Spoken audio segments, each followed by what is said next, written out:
Ito ngayon ang aming cherry tomato.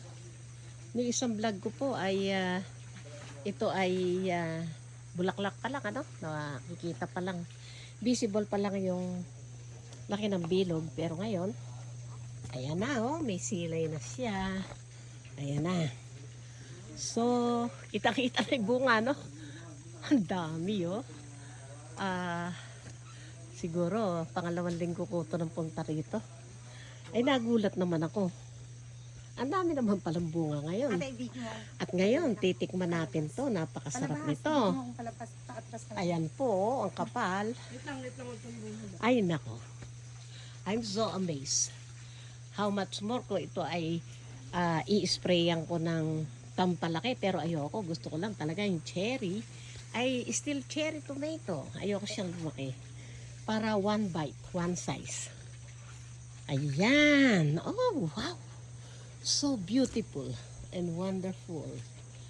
Wow. Ang ganda.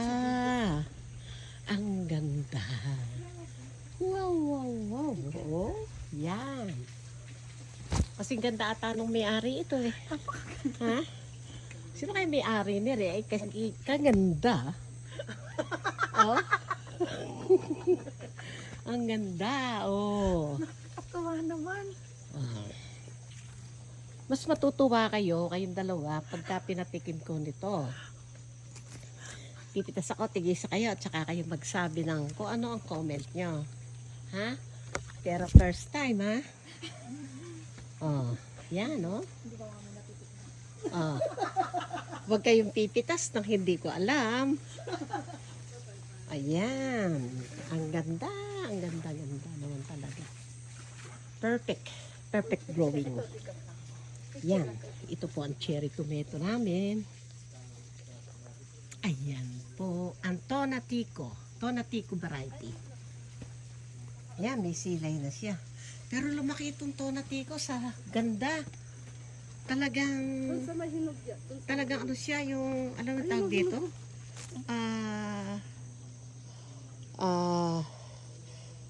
Angkop na angkop. Ay, Juja, paki-hold nga itong aking arugula.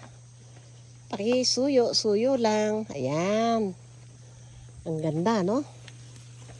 Puro ganda na lang yung narinig ko kasi maganda nga. Oh, ayan. Si Juja kasi gandang-ganda siya, napapawaw. May pang... So, mapansin nyo? Hindi, ibang kamatis ito ha. Hindi yung kamatis na nilalagay nyo sa bagong ha. Pang sosyal tong kamatis na to. Oo, pang sosyal. Kasi ito ay nilalagay sa salad. Pero ako, minimerienda ko lang ito dito. Kasi sobrang tamis kasi nito. Hindi basta-basta. Sobrang tamis nito. Oh, ayan. Eh, sabi nung aking tao rito, si Tire, hindi niya makain. Lalagay na lang doon niya sa kape. Sa tamis. Ayan. Anong comment niya? Sobrang nakakatuwa. Sobrang? Ngayon lang ako nakakita nito eh. Ano nakakaano?